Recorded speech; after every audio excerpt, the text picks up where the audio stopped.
Hello everyone, I hope all of you must be doing great and you are preparing for your UPSC prelims 2024 with a lot of zeal and energy. आज दोस्तों हम CSAT daily video series के अंदर start करेंगे। अगली video आप देखते हैं आज हमारे पास कौन सी टास्क है, कौन सा रीडिंग कॉम्प्रिहेंशन है। हमेशा की तरह आप लोग बने रहेंगे साथ और मुझे कमेंट बॉक्स में बताते रहिए। बहुत लोग बताते हैं अक्सर 90% लोगों के, या मैं कहूँगा जितने भी लोगों के कमेंट आते हैं उनका तो 100% का ठीक आंसर आता है। तो मैं यही कहूंगा कि इस जर्नी में यूपीएससी 2024 की प्रीलिम्स में सीसेट जो इतना बड़ा रोल प्ले करता है आपके लिए, ठीक है, तो उसमें बिल्कुल भी चूक ना हो इस बार।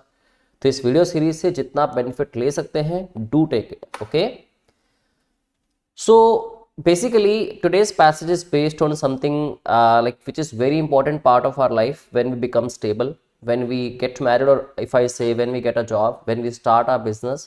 तो उसमें मोस्ट प्रोमिनेंट डिसीजंस में से दोस्तों एक डिसीजन आता है जब आप इन्वेस्टमेंट्स करते हैं। जब आप इन्वेस्टमेंट करते हैं कि जो आपने कमाया है उसको कहीं ना कहीं उससे असेट्स जनरेट कर लें, अपने असेट्स में इन्वेस्टमेंट करें सो दैट इन फ्यूचर थोड़े रिटर्न मिल सके और पैसा भी हमारा सेफ रहे। बट आज की इस मार्केट में कहीं पे सर्टिनिटी है नहीं, ठीक है, और कहीं पे रिटर्न्स बहुत कम है और कहीं पे रिटर्न्स बहुत ज़्यादा, लेकिन रिस्क भी उतना ही ज़्यादा है। तो एक बहुत ही टिपिकल सा डिसीजन हो जाता है हमारे लिए, थोड़ा मुश्किल भी होता है। देखते हैं ऑथर ने हमें क्या समझाने की कोशिश की अपने पॉइंट ऑफ व्यू से, क्या क्वेश्चन हमसे किया। लेट अस सी। अगर आप पहली लाइन पढ़े पैसेज की तो it is clearly mentioned, asset allocation is the most important investment decision we will ever make, and sadly most of us do not give that decision the importance it deserves। हम उतनी तवज्जो देते ही नहीं है, कई बार important बहुत है decision, उतनी तवज्जो या उतना इंपॉर्टेंस अगर देखें तो इसको मिलती नहीं है जितनी कि डिजर्व करती है। राइट, क्वेश्चन देख लेते हैं। क्वेश्चन पूछना क्या चाहा ऑथर ने हमसे। देखो, जब भी बात इन्वेस्टमेंट की आती है, जब भी बात म्यूचुअल फंड्स की, स्टॉक मार्केट की, या घर लेने की, प्रॉपर्टी लेने की, कोई प्लॉट लेने की, कहीं पे किसी कंपनी में पैसा इन्वेस्ट करने की, बॉन्ड्स लेने की, गोल्ड परचेज करने की, हर जगह आपको पता है कि कहीं ना कहीं रिस्क है। फिर भी हम डिफरेंट डिफरेंट एसेट्स में अपनी इच्छा से, अपनी मर्जी से, जो हमें अच्छा लगता है या फिर जो ट्रेडिशनली चलता आ रहा है कि मेरे फादर या ग्रैंड फादर ने जहाँ पैसा हमेशा से इन्वेस्ट किया है मैं वहीं पे करूँ, ठीक है। थोड़ी आपको हेल्प मिल सकती है अपनी लाइफ के इस डिसीजन के लिए भी, और साथ ही साथ पैसेज तो हम सॉल्व कर ही लेंगे, और पेपर में ऐसा पैसेज आ गया तो डेफिनेटली आपके 2.5 नंबर पक्के हो सकते हैं। वेल देखिए, so which one of the following statements best implies the suggestion given by author of the passage? क्या एडवाइस दी उसने, ठीक है दोस्तों। सबसे पहली आप ऑप्शन पढ़ेंगे तो सबसे पहली ऑप्शन में लिखा है distribute your wealth across different kinds of assets so that your risk would be minimised.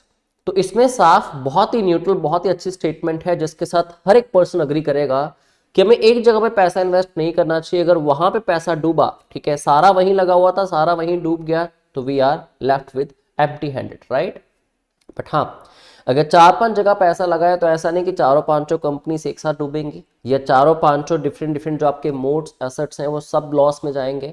तो कहीं ना कहीं अगर एक लॉस में गया दूसरे से रिकवरी हो जाएगी, दूसरा लॉस में गया तीसरे से रिकवरी हो जाएगी। तो बात बिल्कुल ठीक है। बस देखना यह कि पैसेज में भी ऑथर ने यही बात कहने की कोशिश की क्या, लेकिन बाकी ऑप्शंस भी हैं। हमेशा ध्यान रखिए, आपकी बुद्धि बहुत तेज है, आप बहुत चीजें जानते हो अपनी लाइफ में कैसे क्या ठीक होता है। तो सिर्फ क्वेश्चन पढ़ के आंसर लगाने से पहले ये ध्यान रखिएगा, हमेशा लिखा होता है which one of the following statements best implies the suggestion given by the author of the passage. इस पैसेज पे आपको डिपेंडेंट रहना है, ठीक है। ऑथर के पॉइंट ऑफ व्यू से चीजें पढ़ें, सिर्फ अपने पॉइंट ऑफ व्यू से नहीं, ठीक है।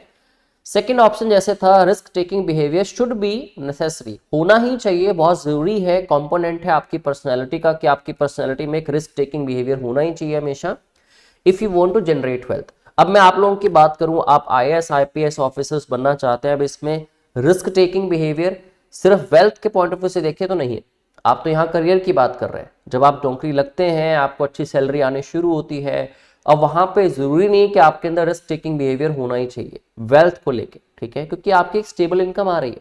बट हाँ, जब बात इन्वेस्टमेंट्स की आएगी तो आपको वाइजली वहां पे सोचना पड़ेगा। रिस्क डेफिनेटली होता है, बट ये भी नहीं कि एक बहुत नेसेसरी कंपोनेंट ये बने। बात गलत नहीं है और 100% ठीक भी नहीं है। Right, while making investments find a trustworthy asset management organization which would manage your wealth for you। अगर दोस्तों 100% ऐसा हम कर पाते तो आज कोई पर्सन लॉस में होता ही ना, कोई भी पर्सन रिस्क ना ले रहा होता। ठीक है। और वैसे भी अगर आप बी स्टेटमेंट को देखें और सी को देखें तो दोनों ही आपस में कॉन्ट्राडिक्ट कर रही हैं, तो दोनों में से एक ठीक हो सकती है, दोनों तो वैसे भी ठीक नहीं, राइट।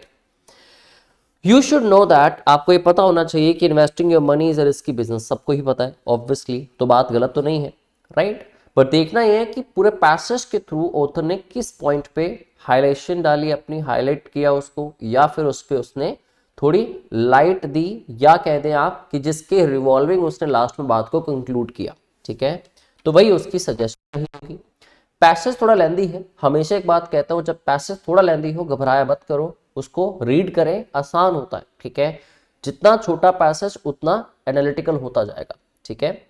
वो कहते हैं जैसे छोटा पैकेट बड़ा धमाका, ठीक है। हो सकता है ऐसा, बड़े पैसेजेस इतने मुश्किल नहीं होते, थोड़े टाइम कंज्यूमिंग होते हैं अपनी लेंथ की वजह से, बट इतने डिफिकल्ट नहीं होते कि आपको उसका मीनिंग समझना इम्पॉसिबल हो जाए आपके लिए, राइट। सो देखिए जी, पहली लाइन हम पढ़ चुके हैं कि हाँ ये बहुत ही इंपॉर्टेंट डिसीजन है, लेकिन हम लोग इस डिसीजन को इतनी इंपॉर्टेंस नहीं देते हैं। वी आर एडमेंट, हम लोग एडमेंट हैं दोस्तों। एडमेंट का मतलब होता है हम लोग स्टबन हैं, हमने जो एक बार फैसला ले लिया तो बस उसी पे चलते हैं, या ट्रेडिशनल अप्रोच पे चलते हैं, या फिर हम कहते हैं कि छोड़ यार क्या करना, ठीक है।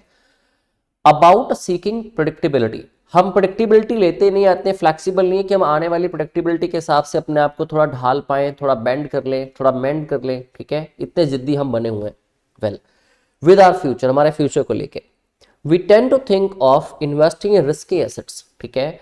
हम अक्सर जब भी सोचते हैं तो रिस्की एसेट्स के अंदर इन्वेस्ट करने का सोचते हैं, as extremely volatile and value eroding, जो एक्सट्रीमली वॉलेटाइल हो सकते हैं, कभी बहुत अच्छी आपको रिटर्न मिलेगी, कभी आप माइनस में चले गए, या फिर वैल्यू इरोड होती है, जिससे मतलब वैल्यू स्लोली डिस्ट्रॉय हो जाती है, खत्म हो जाती है।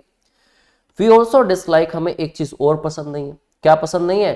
फ्लक्चुएटिंग रिटर्न्स, कि एक बार तो मैंने बिगिनिंग में 1 लाख इन्वेस्ट किया, ठीक है, तो मैं सोच रहा था इस पे मुझे ईयरली 20% की रिटर्न आ जाएगी, तो वो आ भी गई, तो एक साल बाद आपका 1.2 लाख हो गया।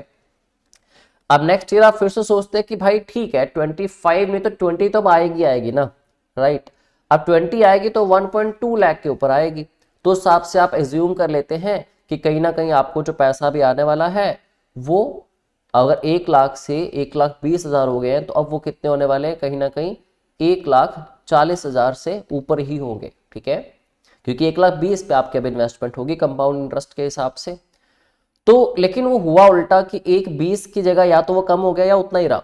तो अबे ये भी चीज पसंद नहीं है कि रेगुलर आ रही थी, ये क्या हो गया यार, 2-3 साल से अच्छी चल रही थी, एकदम से माइनस में आ गए, एकदम से नीचे आ गए, अब क्या पता अगले साल डबल भी हो जाए। बट हमें पसंद नहीं है, हमें स्टेबिलिटी पसंद है, एक कांस्टेंट पेस पे चलती रही है चीजें, ठीक है। We think our money is best left idle, हम सोचते हैं कि बढ़िया कि पैसे पड़े रहे, मेरे पास पैसा पड़ा है, सेफ पड़ा है, मेरे पास इतना पैसा है, बढ़िया, मैं अपना सेफ फील करूंगा। आइडल पड़ा रहे, बिल्कुल काम ही नहीं कर रहा, इनएक्टिव पैसा पड़ा रहे, अनप्रोडक्टिव रहे लेकिन सेफ रहे, ठीक है। There is no asset that is risk free, एक भी एसेट ऐसा है नहीं जो कि रिस्क फ्री है, हर जगह रिस्क है, ठीक है। अब एग्जाम्पल के तौर पर पैसेज में ऑथर बताता है आपको कि शायद अपनी जो जॉब है वो खो दे, ठीक है, वो भी तो एक एसेट है ना, एक मंथली इनकम आपको आ रही है 50,000, 1 लाख, 1.5 लाख, कुछ फिक्स अमाउंट आ रहा है आपको।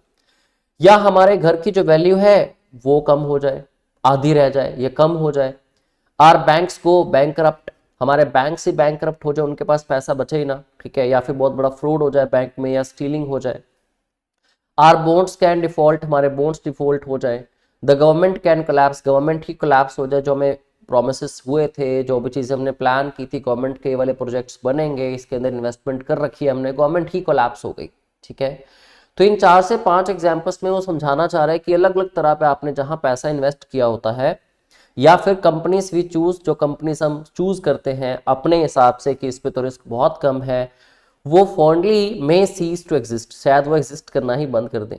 जैसे आपने मूवी देखी होगी अक्षय कुमार की, एग्जैक्टली मुझे नाम तो याद अभी नहीं आ रहा, आई थिंक हाँ, हेरा फेरी, तो उसमें वो 21 दिन में पैसा डबल होने वाला कॉन्सेप्ट की बात करते हैं, और जब 21 दिन बाद वापस जाते हैं तो वहाँ कंपनी एग्जिस्ट ही नहीं कर रही होती है ना, तो एकदम से बहुत एक्साइटमेंट होती है कहीं से पैसा इकट्ठा करके वहाँ देना, और बाद में कंपनी एग्जिस्ट ही नहीं कर रही, तो बहुत बड़ा लॉस है। तो इतनी एग्जाम्पल्स इसने दी हैं, that means way different different assets में इन्वेस्टमेंट की बात कर रहा है हमारी जो की होती है, राइट। लेकिन ये कहते हैं हम इस चीज के साथ अज्यूम करते हुए जिंदगी नहीं गुजार सकते अपनी, that all the extreme events are waiting to happen, कि सारे के सारे एक्सट्रीम मोमेंट्स होने ही वाले हैं या होंगे ही होंगे। और दूसरी बात, और सारे एक ही टाइम पे होंगे। ठीक है, तो क्या कहना चाह रहा है आपको कि ऐसा नहीं कि एक ही टाइम पे सब चीजें होंगी, आप ऐसा एज्यूम करते रहें और आप पैसा ही इन्वेस्ट ना करें। ठीक है, अगर होगा भी तो चारों पांचों में से एक चीज होगी, या जॉब चली जाएगी, या घर की वैल्यू कम हो जाएगी, या बैंक में बैंकरप्ट हो जाएगा बैंक, या आपके बॉन्ड्स डिफॉल्ट हो जाएंगे, या फिर कोई कंपनी एग्जिस्ट करना ही बंद कर देगी, या गवर्नमेंट कोलैप्स हो जाएगी। कोई ना कोई चीज एक हो जाएगी, लेकिन बाकी जगह तो इन्वेस्टमेंट आपकी सेफ है ना, तो आप घबराइए मत। तो all these extreme forms of risk we know, जितने भी हम जानते हैं, will not manifest at the same time, ये एक ही बार पे आपके सामने नहीं आ जाएंगे। तो ऑब्वियसली हमें ऑथर क्या एडवाइस करना चाहता है कि डिफरेंट डिफरेंट जगह पे पैसा लगाइए और ये एज्यूम करना बंद कीजिए कि सब चीज़ें सारी एक्सट्रीम फॉर्म में जो फॉल्ट्स हैं या जितने भी लॉसेस हैं वो एक ही दम आपके सामने आ जाएंगे। ठीक है, तो आप समझ गए होंगे सब लोग कि ऑप्शन तो इसका ए ही ठीक होगा आंसर। और मुझे बताइएगा भी जरूर कि आप लोगों में से कितने लोगों का ठीक हुआ आंसर, कमेंट बॉक्स में मैं वेट करूंगा। ठीक है, हमेशा की तरह मैं आज भी आपसे यही कहना चाहूँगा, जितना भी सी सेट के लिए इंपॉर्टेंट कंटेंट है या वीडियोस की नोटिफिकेशन है, चाहे हम इंस्टाग्राम पे लाइव आते हैं या फिर आपकी डेली वीडियो सीरीज होती है, या कोई टेस्ट कंडक्ट हुआ है, या कोई डाउट सेशन है, कोई मैराथन आ रही है, सारी नोटिफिकेशन दोस्तों आपको इस टेलीग्राम ग्रुप पे हमारे मिलती है। तो डू ज्वाइन दिस ग्रुप। और हमारी जो ये लास्ट चांस आपके पास बैच 3 में एडमिशन का है, ठीक है, वो जल्दी ही बैच 3 क्लोज होने वाला है। आप जितना जल्दी हो सके पैसा इन्वेस्ट करने का डिसीजन तो अभी आप लेंगे जब स्टेबल हो जाएंगे, बट उसके लिए पहले कुछ आपको डिसीजंस लेने पड़ेंगे। स्टबन मत रहिए हमेशा की तरह कि जैसे सी सेट क्रैक हो जाता है हमेशा की तरह, वैसे इस बार भी हो जाएगा। 2023 के बाद आपने ये चीज़ शायद फील की होगी कि मुश्किल है। तो पहला पड़ाव यही है, पहला स्टेप यही है। अगर यही नहीं होगा तो ऊपर चढ़ना मुश्किल हो सकता है आपके लिए। तो सी सेट जो हमारा सक्षम कोर्स है बैच 3, उसके अंदर आप डिस्काउंटेड अमाउंट पे एडमिशन करवा सकते हैं। अभी भी आपके पास बहुत अच्छा चांस है। ठीक है, so go there, contact with the team and do get admission in batch 3। बाकी फिर आपसे जल्दी मुलाकात होगी। अपनी प्रिपरेशन को आप जोर शोर से करते रहिए। मेरी तरफ से आप सबको बेस्ट विशेस हैं। आई होप आप सबका एग्जाम अच्छा जाएगा। And there is nothing that is impossible. You have to make it possible somehow, or I can say anyhow you have to make it, right? At least this time in 2024 when sleepy classes is with you. दोस्तों फिर मिलते हैं। Thank you very much. Okay.